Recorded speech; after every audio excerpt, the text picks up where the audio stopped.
She was only a little girl, wobbling on crutches, each fragile step a war against pain and fear. Her whisper broke the silence. "Dad, don't leave me." For years, those cries vanished into empty rooms, drowned out by a household built on lies. But fate has a way of circling back, and this time it returned in the shape of a soldier, scarred by war yet guided by love, driving home with a loyal German shepherd at his side.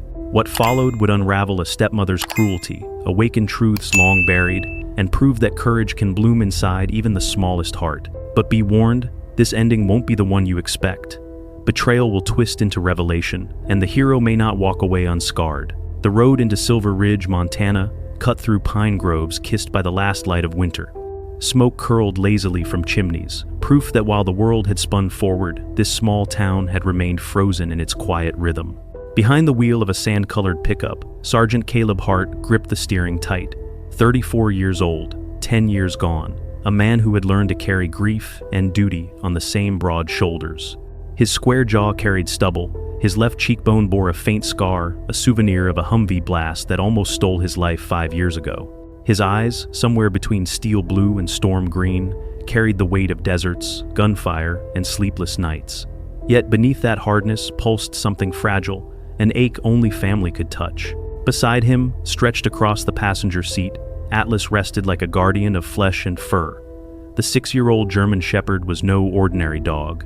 Muscles coiled beneath a black and tan coat that gleamed under the pale light. His amber eyes held intelligence that could meet a man's gaze and hold it.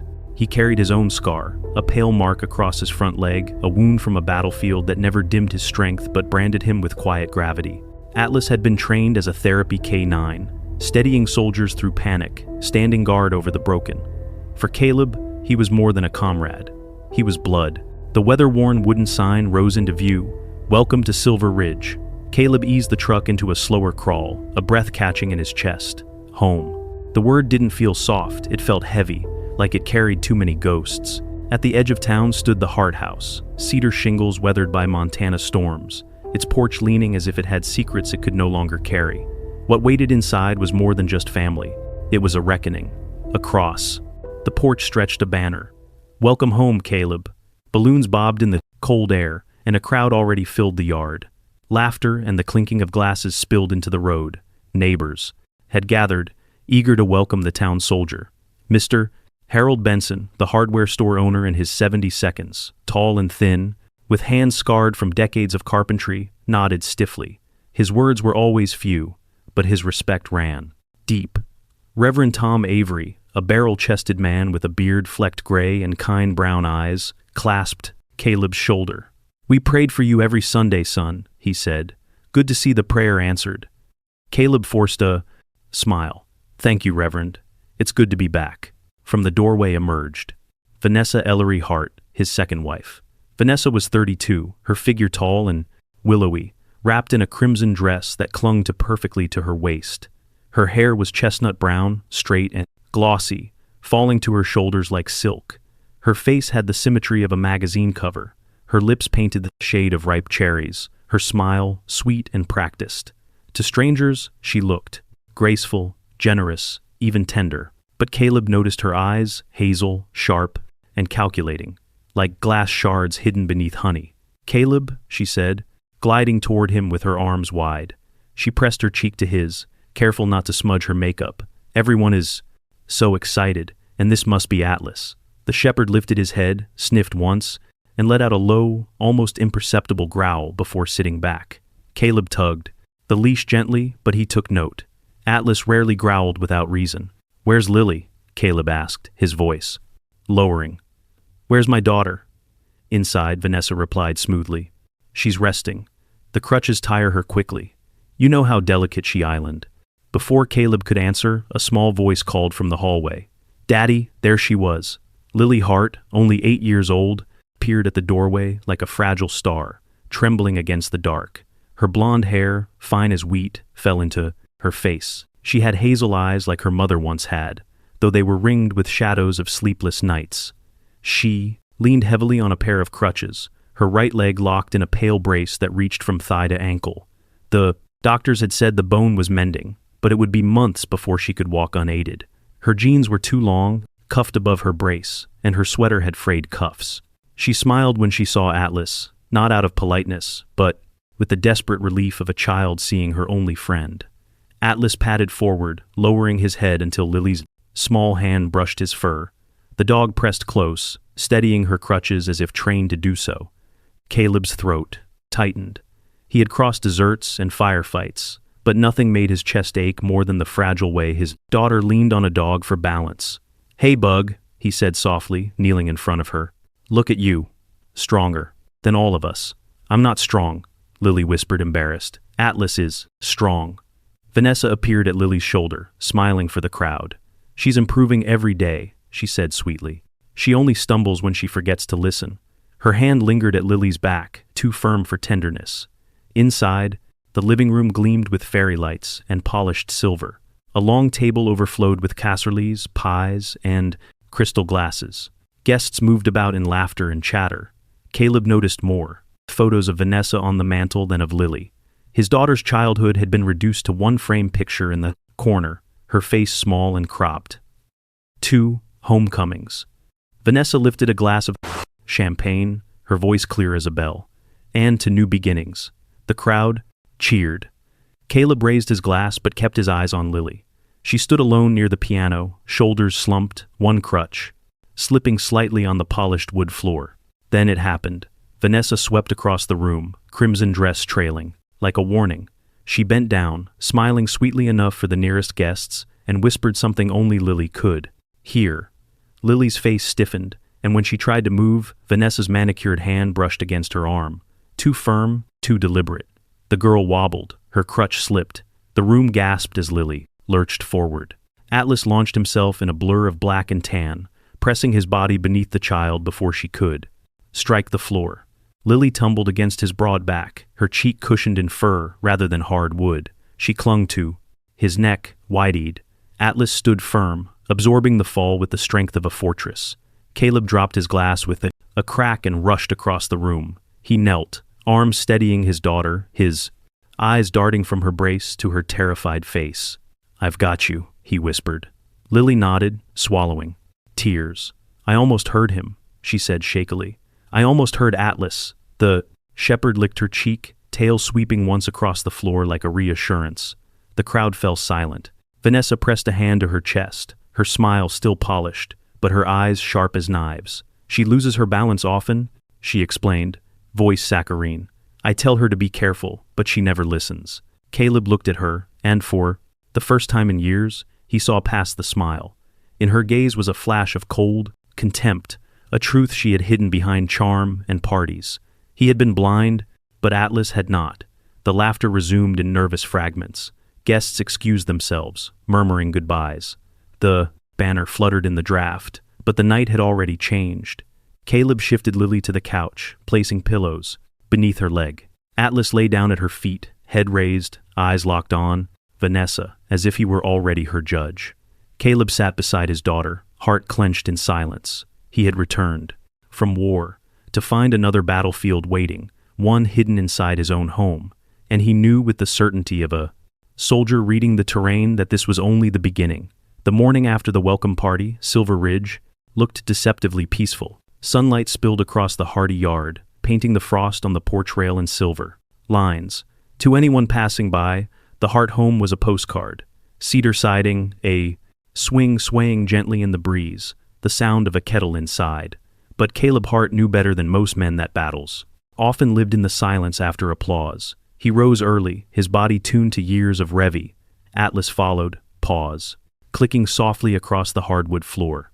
The German shepherd, 6 years old, with fur still damp from the snow they had tracked in the night before, stretched beside his master, and then turned his head toward the hallway, where Lily's room Saturday, Atlas's ears flicked, the alert of a guardian already at work. Caleb opened the door quietly. Lily was still asleep, a small figure curled under a quilt patterned with faded sunflowers, but his soldier's eyes caught what others might have missed. The bruises, faint green-yellow smudges on her calves, a dark patch at her knee, where the brace ended. They weren't fresh, but they weren't gone either. He stepped closer, the air sharp with the scent of menthol and medicinal salve. On her nightstand stood a half-fused jar of ointment, the label peeling. When Lily stirred, the quilt slipped just enough to reveal a crack in her armor, an old smartphone tucked beneath her pillow. The screen was shattered, spider webs of glass radiating from one corner. He pulled it out gently, but Lily woke and gasped, eyes wide. "Daddy, no!" she whispered, her voice arrow. Caleb crouched, meeting her at eye level. "I'm not angry, Bug. I just need to know who gave you this." She bit her lip, her hazel eyes shimmering. "It was mine. I dropped it when it fell." The correction. It was clumsy, the lie transparent. Atlas pressed his nose into her hand as if offering her a way out of silence. Lily clutched his fur like a lifeline. Caleb set the phone aside, his heart a storm of guilt and resolve. Later that afternoon, he drove Lily to school in the pickup. Atlas stretched across the back seat like a sentry. Silver Ridge Elementary sat at the edge of town, a low brick building softened by murals of forests and eagles. The playground was still slick with frost, swings creaking idly in the wind. Inside the art room, Clara Evans greeted them. Clara was 28, with auburn hair usually pinned into a messy bun, her hands perpetually smudged with graphite or paint. Her figure was slim, almost bird-like, with long arms that gestured freely when she spoke. Clara had eyes the color of dark honey, patient and searching. She had grown up in Silver Ridge, gone to college in Missoula, and returned after her mother's illness, carrying with her the quiet strength of someone who had learned early that life didn't wait for dreams. "Sergeant Hart," she said softly, offering her hand. Her voice was warm, but tinged with shyness. "Lily has been one of my most expressive students." She glanced at the girl with affection before reaching for a portfolio. She slid several sheets across the desk. Crayon drawings colored in the heavy strokes of a child who pressed too hard. One showed a staircase rising steeply, a small stick figure with a crutch teetering near the edge. Another displayed a locked door behind which a shadow loomed, tall, sharp, faceless. The most haunting was the third, Lily herself, drawn in a wheelchair, though she used crutches, and behind her, a woman-shaped figure in black, without a smile. Caleb's jaw tightened. He studied, each picture as if it were evidence at a tribunal. Clara laid a hand gently on the stack. Children tell stories in lines and colors when they can't say them out loud. She never draws her stepmother with a smile. Not once, Lily shifted uncomfortably, cheeks pink. She kept her gaze on Atlas, who had flopped down near her chair, but still tracked every move in the room. Caleb nodded, his voice low. "Thank you, Miss Evans, for seeing what I didn't."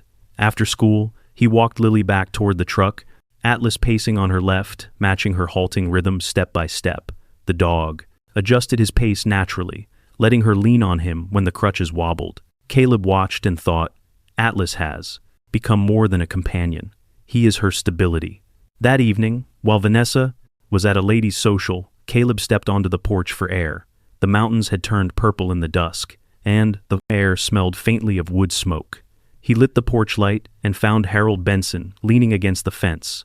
The old man was 75, wiry as a fence post, with a face carved by decades of Montana winters. His nose was crooked from a youthful logging accident, and his hands bore the calluses of tools. Harold was a man who believed words should be weighed like nails, use only the ones that hold. "Evening, Sergeant," he said, tugging the bill of his cap. His voice was gravel wrapped in flannel. "Evening, mister." Benson Caleb leaned on the rail beside him. Harold's eyes, pale as sky rust, flicked toward the house. "I've been meaning to say something. Heard things. Through the walls. You know, old houses don't keep secrets from neighbors." He hesitated, jaw tightening. Heard a child crying. Heard the sound of them crutches hitting the floor, and a woman's voice sharp enough to cut bark. Caleb's stomach dropped, but he kept his tone measured. "How long?" "A while," Harold spat. "Into the dirt. The action final. Figured it wasn't my place, but seeing you back, figured maybe it is now." Atlas growled softly, low and certain, as if affirming. "The testimony." Caleb nodded once. "Thank you. It matters more than you know." That night, while Lily slept, Caleb sat at the kitchen table with a leather notebook. It had traveled with him through 3 tours, its pages scarred with desert grit and ink the color of dust. He opened it and began to write. Not field coordinates or patrol logs this time, but timestamps of bruises, notes about ointment jars, descriptions, massive drawings, accounts from Harold and Clara. Atlas lay by the door, head resting on his paws, amber eyes half shut, but alert to every creak of the house. Caleb lifted his phone, hesitated, then began taking photos. The snapshot of Lily's cracked phone, a careful picture of the bruises while she slept, making sure the angle was respectful. Evidence, not exploitation. Copies of her artwork laid neatly across the table. The soldier in him had returned, not with a rifle, but with a camera and a notebook. He realized this. War would not be fought with bullets, but with proof. He looked down at Atlas, who blinked once slowly as though to say, "I am with you." Caleb whispered into the quiet kitchen. "From now on, you never leave her side." Not for a second, Atlas thumped his tail once, the only oath he needed. The mountains of Silver Ridge were wrapped in low clouds the following week, the peaks hidden as though the sky itself refused to look down. For Caleb Hart, every morning was now a drill. Wake early, check Lily's brace, keep Atlas close, write one more page in the notebook that was slowly becoming his shield. But battles at home were never fought fairly. That evening, after Lily had fallen asleep, Vanessa appeared in the living room. She wore a sleek charcoal dress, her chestnut hair curled at the ends, eyes sharp beneath painted lashes. Her beauty was the kind that held power in photographs, yet in private it cut like glass. She leaned against the door frame with the casual stance of someone preparing for a duel. "You've been prying," she said softly, but the softness was a blad's edge, asking neighbors questions, whispering with Clara Evans. "Do you think I don't notice?" Caleb kept his voice steady. "I notice the bruises, I notice the fear, and I won't ignore it." Vanessa's lips curved, a smile without warmth. "You've been gone too long, soldier. You don't understand the rules anymore." She turned and walked out, but the sound of her heels echoed like a warning shot. 2 days later, Caleb discovered what she meant. The first sign came in the form of a folded newspaper left deliberately on the porch. The headline from a sensational blog screamed, "Silver Ridge Soldier Unstable, Daughter at Risk." The article accused Caleb of suffering from untreated combat trauma, of being volatile and unfit to parent. It quoted anonymous sources claiming to have seen him shout at Lily in public and described Atlas as an aggressive war dog. Caleb clenched the paper until it tore, his jaw hard enough to crack teeth. Atlas wed softly at his side, sensing the shift in his partner's breathing. That afternoon, Caleb spotted a stranger lingering near the front gate. The man was in his mid-40s, wiry with hair slicked back and dark glasses that hid too much.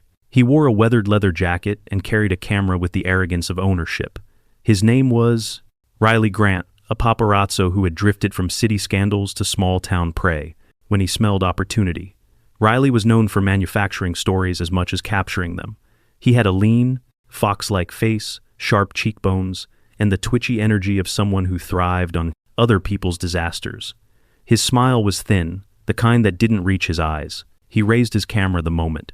Lily stepped onto the porch with her crutches. "Beautiful shot," Riley muttered to himself. Then louder, "Poor girl, struggling while her unstable father watches." Caleb felt heat rise in his chest, but before he could move, Lily's crutch caught slightly on the mat. She steadied herself quickly, yet Riley clicked the shutter as if he had captured a tragedy. "That's the one," Riley whispered. "Clumsy because he doesn't take care of her." Atlas exploded forward, barking with a voice that rolled like thunder through the yard. His tail was stiff, ears pinned back, teeth flashing, not in attack, but in warning. He planted himself between Riley and Lily, hackles raised. The sudden noise startled the photographer, his camera slipping from his grip. Caleb strode forward, his shadow falling over. "Riley, enough. Get off my property." But Riley only smirked, wiping his palms on his jacket. "People want stories, Sergeant. They'll pay to hear about broken heroes. One trip, one stumble, and your little girl becomes front-page sympathy." He bent to grab his camera, but Atlas was quicker. The shepherd lunged sideways, his paw slamming the doorbell camera mounted at the gate post. The smart device blinked to life, recording in high resolution, as Riley muttered curses and tried to stage another stumble by scattering a crutch onto the path. "Clumsy little thing," Riley hissed, not knowing every word was, and being captured. Caleb realized it instantly. Atlas had triggered the recording. The evidence was theirs. "Smile, Riley," Caleb said, voice flat as steel. "You just gave yourself away." That night, while Lily drew quietly at the kitchen table, Caleb uploaded the footage. The video showed Riley, scattering the crutch, mocking Lily, muttering lines meant to frame Caleb as negligent. Within hours, the same blogs that had smeared him now faced their own firestorm. Comments flooded. "This is staged. Look at the footage. That poor." The girl set up by the press. The dog saved them. A hero. The tide turned as fast as it had risen. Vanessa, seated elegantly in the armchair with a glass of red wine, tried to mask her fury, but her fingers trembled, and the glass kicked hard against the table when she set it down. "Do you really think one video will change the narrative?" she spat. "It already has," Caleb replied. His voice carried no triumph, only resolve. Atlas made sure of that. Atlas lay stretched across the rug, his amber eyes glowing in the lamplight. Lily reached down to pat his head, whispering, "Good boy, you saved me." Again. And in that moment, Caleb knew the storm had only just begun. But at least the first gust had blown back at the ones who started it. The wind carried a sharp bite across Silver Ridge the following morning, whipping through the pine trees and rattling the old Hart mailbox. Caleb Hart stood on the porch with his coat zipped up to the throat, scanning the yard as Atlas sniffed the air with deliberate intent. The German shepherd had been restless since dawn. His ears twitched, his tail moved with agitation, and every so often he pressed his nose to the porch railing, drawing in the faintest trace of something foreign. Caleb crouched and rubbed the thick fur along his companion's neck. "What is it, boy?" he murmured. Atlas lifted his muzzle again, nostrils flaring. The scent was subtle but unmistakable to him, a perfume floral, with a sharp musky undercurrent, the kind Vanessa Ellery Hart favored when she dressed for evenings away. Atlas barked once, short and urgent, then padded toward the gate, glancing back to ensure Caleb followed. They drove out of the town, Lily in the back seat with her crutches tucked neatly beside her. She leaned against the window, her small face pale but alert. "Where are we going, Daddy?" she asked. "Atlas wants to show us something," Caleb replied, his voice low but steady. "And I've learned better than to ignore him." The truck rattled down a dirt road that led toward the outskirts of Silver Ridge. Old barns and storage lots dotted the landscape, structures weathered by wind and Sunday. Atlas pressed his nose to the glass, whining as they approached a cluster of rental storage units painted in faded blue. Caleb parked, and as soon as the door opened, Atlas leapt down, nose to the gravel. He pulled the leash taut, leading them between the units, until he stopped at number 14, where the faint scent of Vanessa's perfume clung to the metal door like a fingerprint. Inside, the storage unit smelled of dust and secrets. Caleb pried the lock and pushed the door open. Boxes were stacked against the walls, but it wasn't the clutter of nostalgia. This was deliberate, organized. A folding desk, a locked filing cabinet, and a small plastic container labeled in neat black marker. Atlas moved first, pawing at the container. Caleb knelt, pried it open, and found a collection of items that didn't belong here. A nanny cam no larger than a key fob, its memory cards. Still inside, several envelopes of cash bound with rubber bands, and tucked beneath them, a sheath of receipts. Bank transfers traced from the trust fund Michelle Hart, Caleb's late wife, had left for Lily. The amounts were large enough to freeze his breath. Thousands siphoned off in neat increments. Caleb clenched, the papers in his hands, his jaw set, the soldier's calm, taking over where the father's fury might have exploded. "Daddy?" Lily's small voice trembled behind him. She had maneuvered carefully, on her crutches to stand at the threshold. Her hazel eyes scanned the unit, then the receipts in her father's hand. "What is this place?" Before Caleb could answer, a voice sliced through the stale air. Well, Vanessa drawled, stepping from the shadows at the far end of the unit.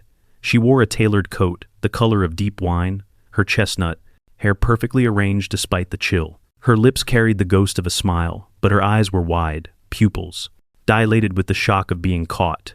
"You shouldn't be here," she hissed. Caleb shifted Lily behind him, but Vanessa moved faster than he expected. She stepped forward, hands out, figning. Calm. "I only came to collect a few things," she said. "You wouldn't understand the responsibilities of managing a household, Caleb." Her perfume filled the space, cloying and heavy. Atlas's hackles rose. He moved between Vanessa and Lily, low growl reverberating in his chest. Then, in a blink, Vanessa's hand shot forward.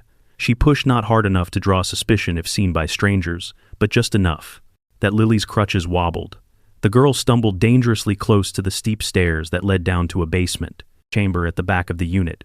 "Lily," Caleb shouted, lunging, but Atlas was already there. The German shepherd threw his full weight sideways, body colliding with Lily's small frame to halt her. Momentum.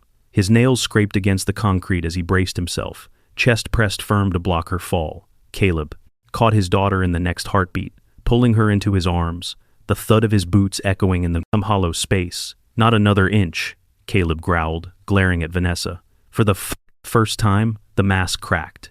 Vanessa's smile faltered, her lips trembling. Her eyes darted toward the door as the sound of sirens swelled in the distance. Moments later, 2 squad cars pulled up, outside the storage lot. The first officer through the door was Detective Aaron Cole, a man in his late 40s with a fat square jaw hidden beneath a short salt and pepper beard.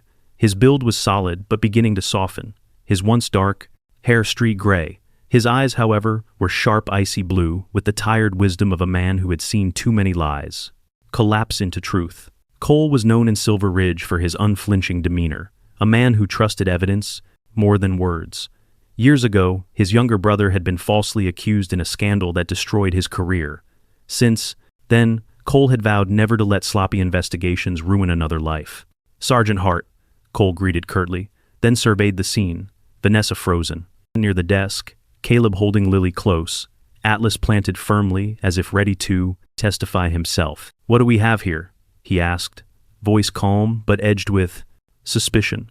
Caleb handed him the receipts and the nanny cam. "Funds siphoned from my daughter's trust, a hidden camera," and she tried to push Lily down those stairs. Cole raised an eyebrow, jaw tightening as he scanned the evidence. He called to the officers behind him, younger men in uniform, who began photographing the unit and bagging the items. Vanessa attempted to recover, smoothing her coat with shaking hands. "This is absurd," she said. Her voice wavered despite her best efforts. "I was safeguarding the funds, and Lily simply lost her balance. She does that often." Cole fixed her with a long stare. "That will be for the evidence to decide."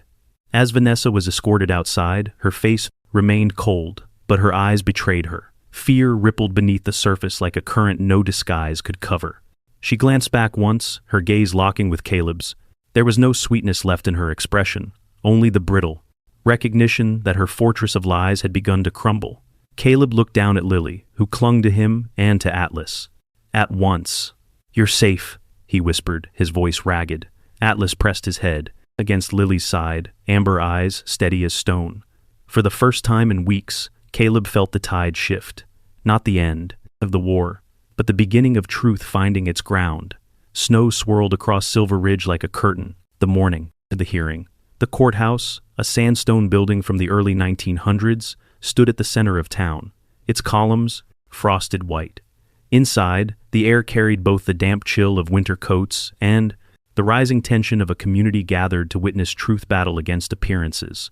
At the front of the courtroom sat Judge Mariah Douglas. She was in her early 60s, a tall woman with a firm build and posture that seemed carved from granite. Her silver-streaked hair was always tied back in a bun, and she wore minimal makeup, the lines on her face earned from decades of listening to lies and half-truths.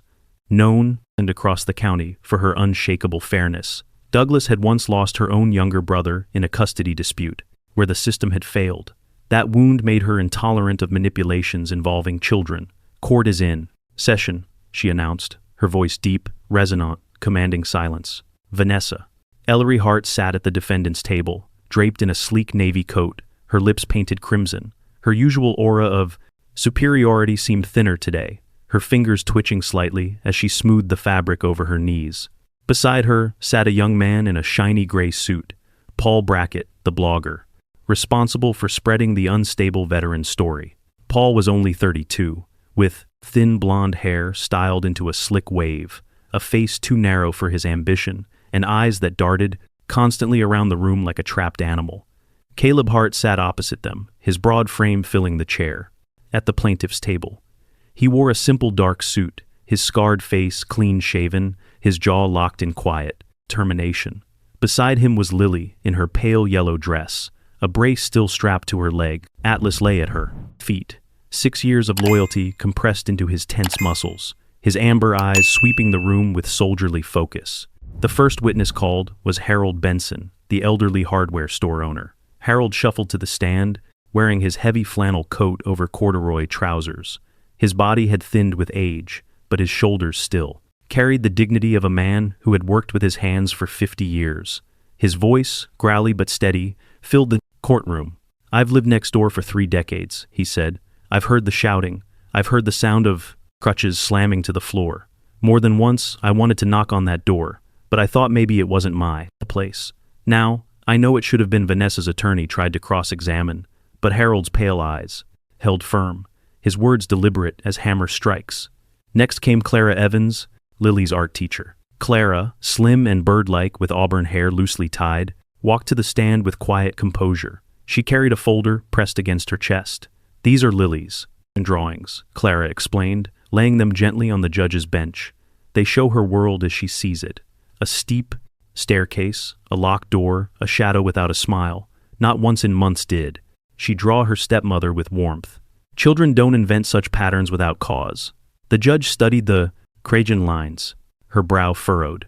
When it was time for the medical perspective, Dr. Carter Wells took the stand. Wells was in his mid-52s, with broad shoulders still thick from years of skiing, his neatly trimmed beard peppered with gray. He was a trauma and orthopedic specialist from Helena, respected across Montana for his precise diagnosis. He adjusted his glasses, looking directly at the judge.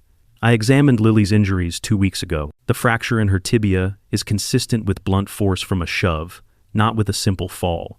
The angle of impact, the bruising along the forearm, it suggests she tried to brace herself against a push." His tone was calm, clinical, unshakable. Vanessa shifted in her seat, her painted nails tapping against the table, her jaw tightening. Then came the evidence Caleb had dreaded but knew was necessary. The court technician dimmed the lights and played the footage, retrieved from the nanny cam found in Vanessa's storage unit. The screen flickered.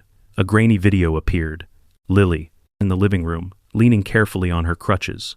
Off-screen, Vanessa's voice rang out, sharp and scolding. "You're pathetic, always slowing me down." The camera caught the moment Vanessa's manicured hand shoved at the child's shoulder. Lily stumbled, her crutch clattering to the ground. Then came the chilling words. "If you tell your father, he'll never believe you." Gasps rippled through the courtroom. Atlas, even from the floor, growled low, ears pinned. Lily pressed her face into his fur, trembling, but holding on. Judge Douglas's gaze hardened. "This evidence is clear," she said, her tone cutting through the murmurs. The defense attorney stammered about manipulation, but the judge silenced him with a raised hand. Paul Brackett, the blogger, was questioned next.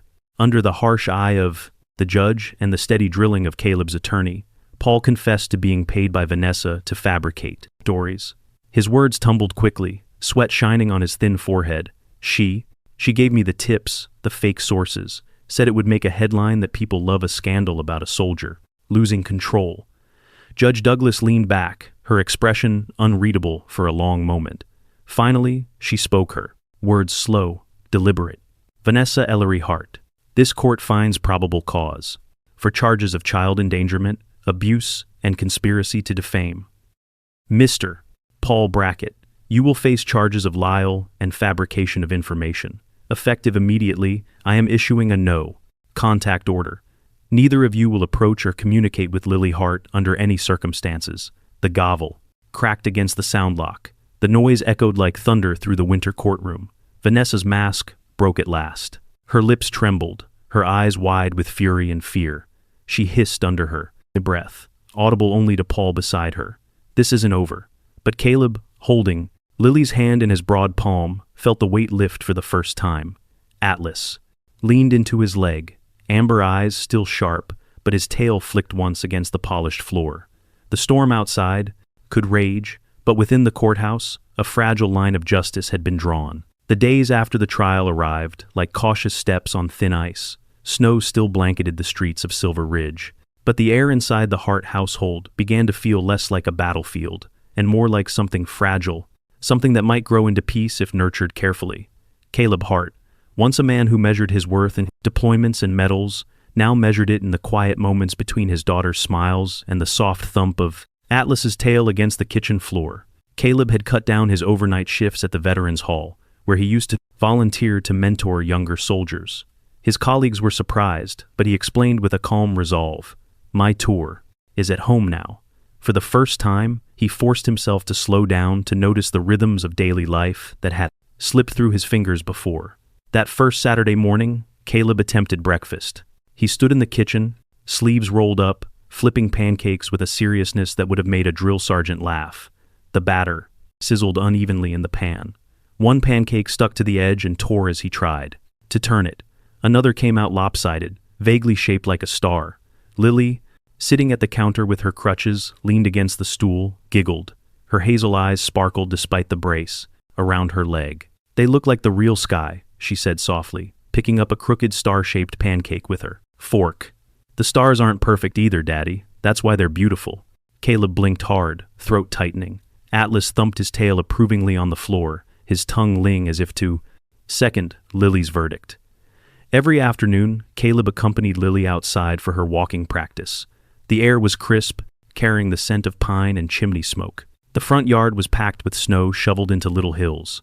Caleb positioned himself behind Lily, hands ready in case she stumbled, but the real therapist was Atlas, the 6-year-old. German Shepherd seemed to understand the task better than any human. He would walk slowly beside Lily, matching her pace. When her steps faltered, he would brush her knee gently with his nose, urging her forward. Sometimes he playfully pawed at her crutch, or tilted his head in mock confusion, making her laugh so hard she forgot about the ache in her leg. "See, Daddy?" Lily said one afternoon, her cheeks flushed pink from the cold. "Atlas makes it feel like a game, not practice." Caleb chuckled, ruffling the dog's thick black and tan coat. Then Atlas gets promoted.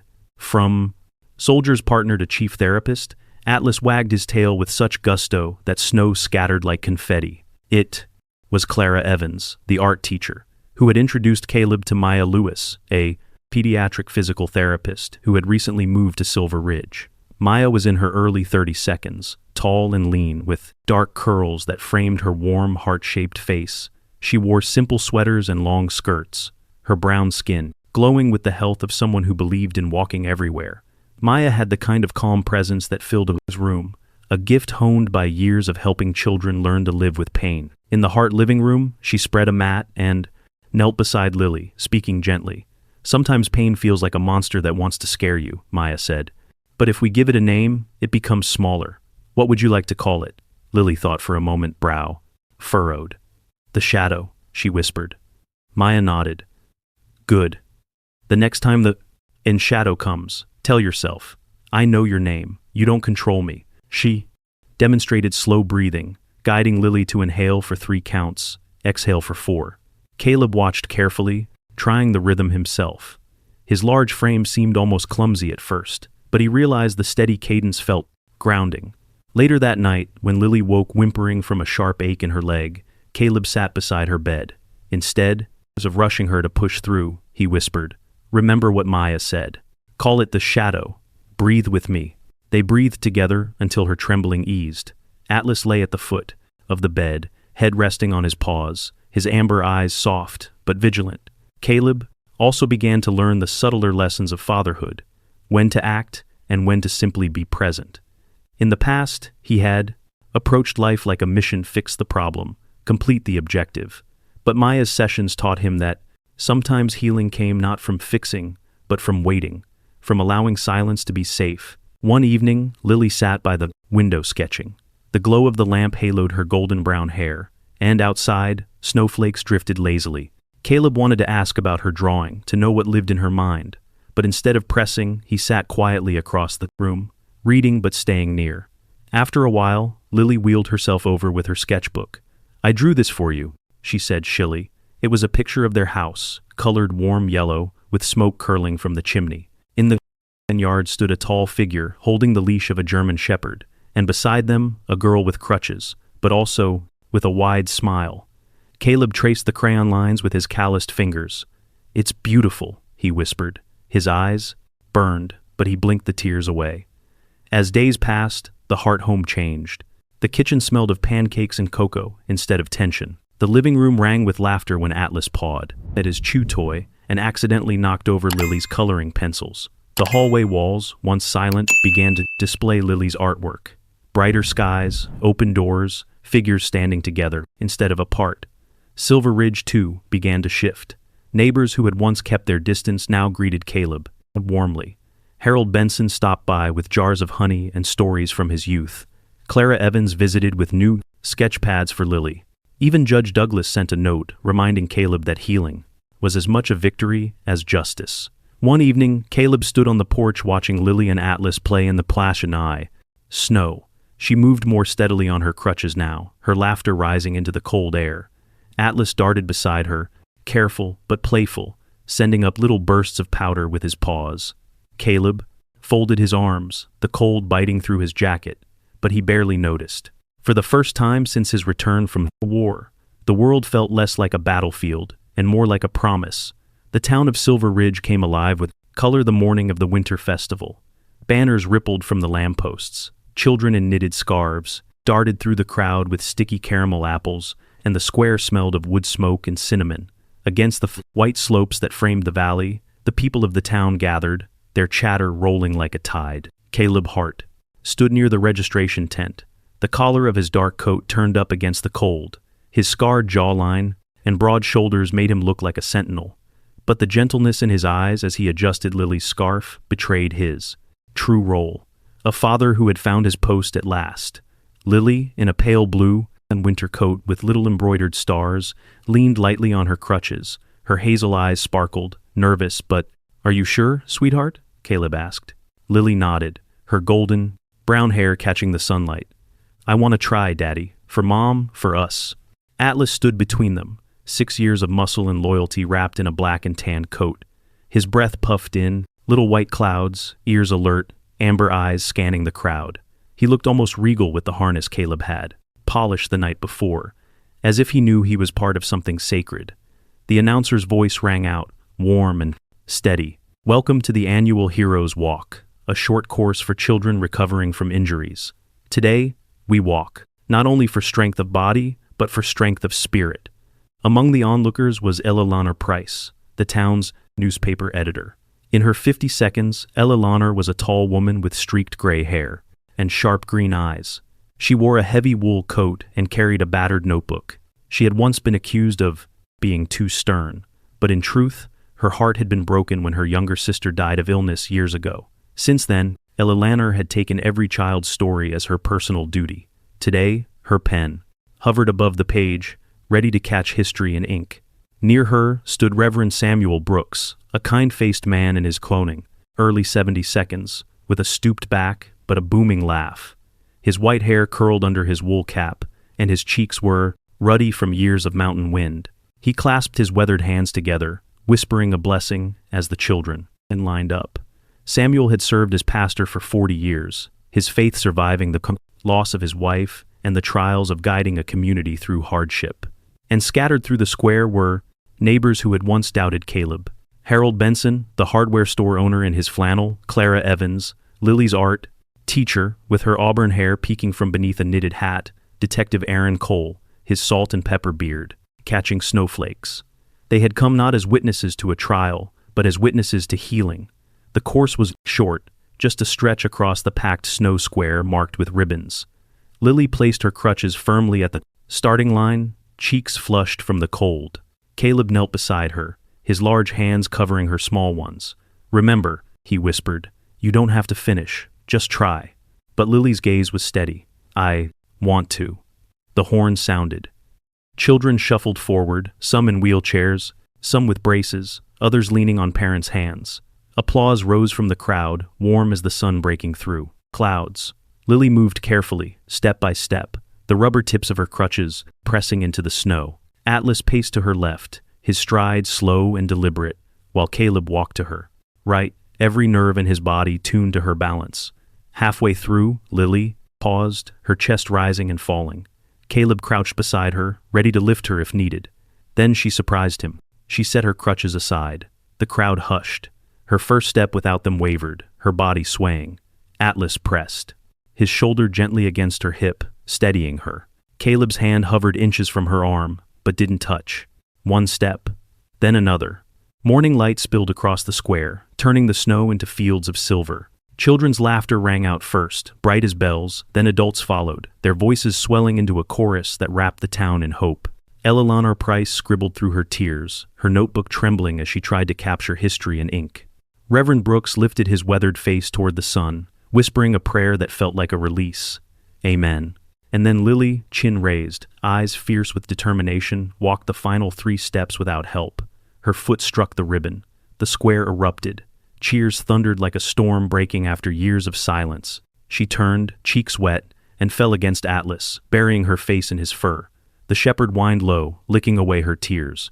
Caleb's chest shattered open as he pulled both of them into his arms, 3 shadows fusing into one against the snow-lit ground. But healing does not come without consequence. As the crowd cheered, a ripple of shock spread. Vanessa, once the mistress of their misery, was led away in handcuffs, her face pale against the flashing cameras. Justice had finally caught her, child endangerment and conspiracy sealing her fate. Paul Brackett's so-called apology spread online, a hollow surrender, but no one cared. Silver Ridge had chosen the truth. For Caleb, the only words that mattered were Lily's whisper, "Daddy, I did it." He bent close, his breath fogging in the cold, voice breaking. "From now on, it's us." Atlas barked once, sharp and proud, sealing their vow. Above them, the last storm clouds tore apart, sunlight spilling golden, melting frost into rivers that glittered like promise. It wasn't just the end of winter, it was the beginning of something new. Yet fate had one more twist. As they turned to leave, Caleb froze. From the edge of the crowd, a man's voice rose, hoarse but familiar. Hart. His blood chilled. The face that stepped forward was one he thought he'd left on a battlefield long ago, a comrade once presumed dead, now staring at him with eyes that carried both warning and unfinished business. The celebration hushed. Lily clutched Atlas tighter, sensing the shift. Caleb's jaw hardened. Healing had begun, yes, but the past wasn't finished with him. Not yet. Silver Ridge, wrapped in sunlight and pine-scented air, held its breath. The story was not over. Perhaps it was only just beginning.